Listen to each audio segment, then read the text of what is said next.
Infowars has more than 15 YouTube channels and about 3 million subscribers. Our main channel has 1.854 or 1,854,000 plus subscribers.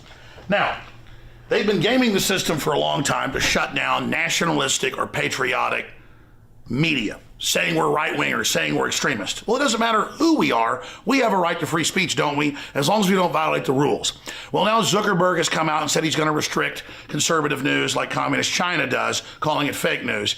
And Google, that owns YouTube, has announced, and they've done it now 2 weeks ago, that they're going to basically make you click the bell in your notifications. We're going to show you how to do that, or you won't get all the channels that you've subscribed to, and you won't get the videos. Now, why are they doing this? It's more than just censoring. They want you to see the videos that they feed you below and beside the videos you're looking at that are corporately sponsored so they make more money. They're taking the you out of YouTube. So we're in this information war, and it's more important than ever that you promote the videos, that you like the videos, and that you send them on to others. Because the answer to the attempt to shut us down and restrict free speech that's openly now happening is for us to redouble our efforts. We're winning the culture war as true classical liberals that made this country great. We're restoring the Renaissance. So again, if you want to get our videos, so you can make your decision whether you want to see them or not. After all, that's why you subscribed. YouTube's had this since they started 12 years ago or whatever it was. And they're fundamentally changing it so you don't get it. Ladies and gentlemen, this is promoting fake news and trash news and establishment news. It's killing real independent news. But we the people, by taking action, can break the back of this system. So please, click on the bell so you get the notifications and so you get in your feed the videos and channels you've subscribed to. I'm Alex Jones for Infowars.com. Well, fresh off the heels of her defeat, it was time for Hillary Clinton to pay the piper. No, not we the American people. It was time for her to answer to her mega millionaire donors. Now, she threw this big party last night to thank the millionaire donors in New York City there. And the Democratic donors, they weren't buying her story that it was the Russians, it was FBI Director James Comey. They want answers. They're asking for this postmortem. Where did we go wrong? Now I'm joined by Owen Schroyer and Margaret Howell. Let's talk about this a little bit. Total glum, very downcast, Hillary Clinton, full of excuses, just like President Obama in his speech today. Well, the sad thing is, this is the tactic of, say, a 5-year-old. Blame everyone else. Yeah, blame everyone else. You know, Hillary wants to blame the Russians. She wants to blame Comey. She wants to blame fake news. She wants to blame uneducated voters. The list goes on and on.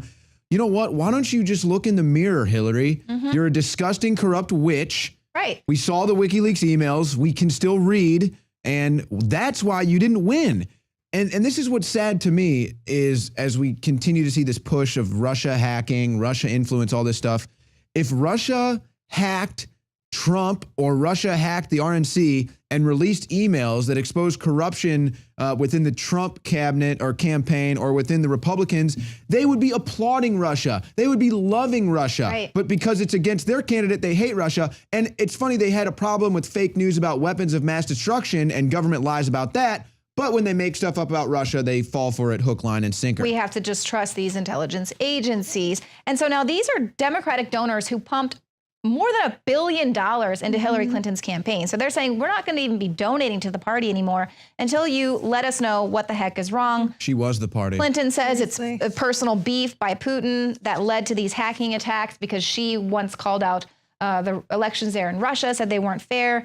John Podesta comes out, says something is deeply broken at the FBI. So they're blaming all of these other agencies when, of course, John Podesta, it's revealed that he fell for a phishing scam in his email that anyone could fall for and get hacked. And there's a problem with you and your office, John Podesta. Doesn't seem like a very bright guy. Well, he is very inside the beltway in terms of being bright, but when it comes to common sense like this, hey, look, just going back to your answer, you go, where is the post-mortem of this? It rode away in her medical van with her, just going back to that comment. I couldn't pass it up. He's just mad. You know what? he should be grateful that the FBI didn't go after him criminally, frankly, instead of just being emotionally broken. I mean, what is he, 5? He's broken deeply? Deeply Does he mean emotionally, I'm assuming? And what is this FBI he's talking about? Obama's FBI?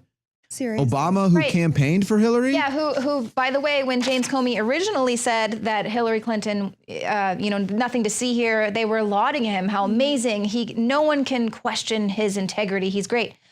So then, of course, he came out right before the election saying we're going to reopen. We're going to reopen this investigation. So Hillary's blaming it on him. Meanwhile, we've got the story coming out in telephone conversations with Donald Trump. The FBI director actually assured the president-elect that there was no credible evidence that Russia influenced the outcome of this election. So they are completely at odds with each other. Which echoes exactly what the Russians are saying. Look, Dmitry Peskov in Tokyo today, the spokesperson for Putin said, if you've got anything, put it out, put up or shut up. We're tired of being accused. Look, if you have anything on us at all, release it, show us the information. And the president hasn't because he can't. Right. Well, and here's my issue too. Obama was talking about propaganda, Russian propaganda influencing this election. So, you know what? I'm only going to talk about what I know. I don't know who released the emails. I don't know. You don't know. We have our own opinions, right? Maybe let's say it was the Russians. Okay, fine. The Russians hacked the DNC and released these emails.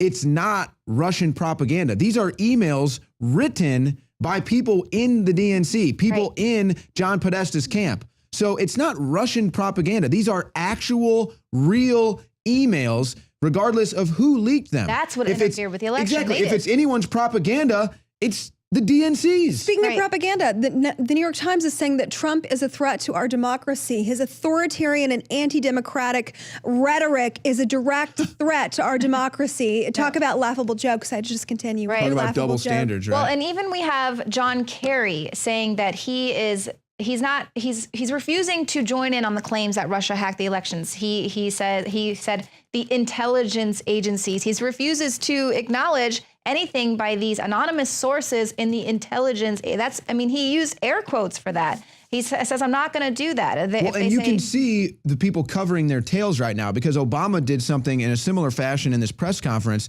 when he was asked directly if he thinks the electors should not vote for Trump or if he thinks the electors need to hear an intelligence briefing about how Russia influenced the election. He dipped and dodged and dove under that question. And then it comes out, it's official, well, at least for right now, that there will not be an intelligence briefing for the electors. So, it kind of feels like water is seeping through this argument. And it just goes to show you how little they actually care about the democracy because they don't want anyone to look at the contents of the emails and how that the DNC was actually influencing this election in collusion with the media. But there's also a report coming out that the Obama administration refused to act aggressively on this idea that there were Russian hackers interfering because they thought Hillary Clinton was going to win.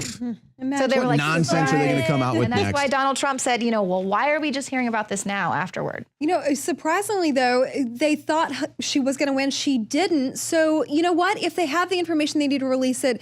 Speaking of Obama and Clinton, by the way, because we know here at Infowars, the crime she's committed against you and I, we've covered them profusely. And so many people, Leanne, they don't want to see Obama pardon her. And that's what's coming up next. 3 in 1 people surveyed say, look, don't pardon her. We don't want this. You don't speak for us. She needs to be held responsible for what she's done.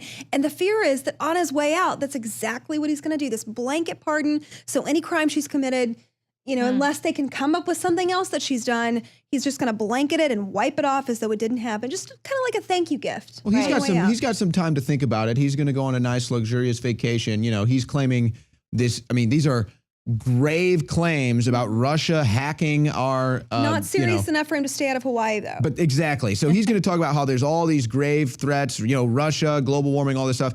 Bye, though. Bye. Yeah. Hey, everything's bad. See ya. Peace out. In Aleppo and it's not like he could wait. It's not like he could wait another month to go on vacation when he's out of the White House. He's got to do it right now. But also, his last chance to spend it on the taxpayer dime. Well, we know that's going to happen, and all the people that are going to have to be part of his armed service that are going to have to spend times away from their family.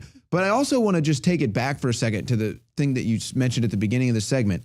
So Hillary Clinton, what is Hillary Clinton doing? She's going to some mega donor ball, Raising right? money over Raising Christmas. money over Christmas, some huge, massive donor Haitian thing. gifts. That's what she's doing. But she's Gifts for not the Haitians. big donor candidate, right? But what is Donald Trump doing at the same time? He's in Hershey, Pennsylvania on a thank you tour, speaking to the Americans who got him elected. This is the difference. Even, it's hopefully we're done dealing with Clinton Trump and we're just Trump from here on out. We'll find out what they do with these electors. But again, what is Clinton doing? She's sitting around with the richest people in the world. Those are the people that put her in power. What is Trump doing? He's going to a thank you tour to speak to the Americans who got him elected. That's who put Trump in power. There's the distinct difference between Donald Trump and Hillary Clinton, illustrated in one night.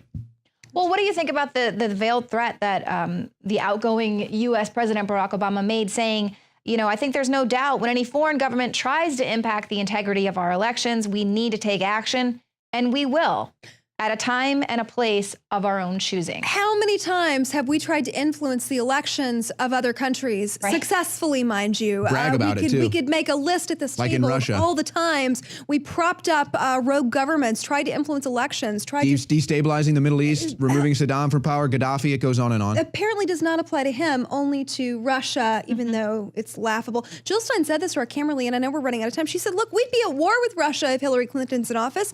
It's so shocking that now she's suddenly flopped and thinks that we should... And they still want to go to war with Russia. And how about the influence, the corrupt influence domestically within the Democratic Party? They completely ignore that influence on the election. Rigging debates, collusion with media, pay-for-play programs, that's the corruption. Right, and they don't want any of us to look at it. CNN, it's illegal for anyone but CNN to go in and look and to feed you the information. It's not going to get flagged by the new Facebook fake news flaggers that they have out there that are going to decide police. what you're allowed to interact with, what type of information. This is the internet kill switch, people. They're just slowly rolling it out, and they're pretending like they're doing you a favor.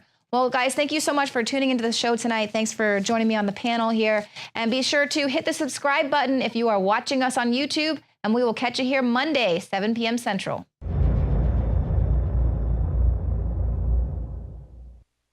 In case you haven't heard, Infowars has become the most influential media outlet in America. We're making freedom go viral. And now we are proud to announce a new weapon in the epic battle against the globalists. Infowars Prime, where you can watch live high-definition feeds of The Alex Jones Show, plus exclusive insider videos from the Infowars crew and behind-the-scenes action. Go to Infowars.com/app and download today. Infowars Prime is available right now for your iPhone or Android. You will have access to exclusive videos that you can't see anywhere else. And that means live coverage of events and breaking news on location as it happens. You can also take advantage of amazing deals from the Infowars store that are only available for Infowars Prime subscribers. That's Infowars Prime at Infowars.com/app. And if you can hear my voice, you are the resistance.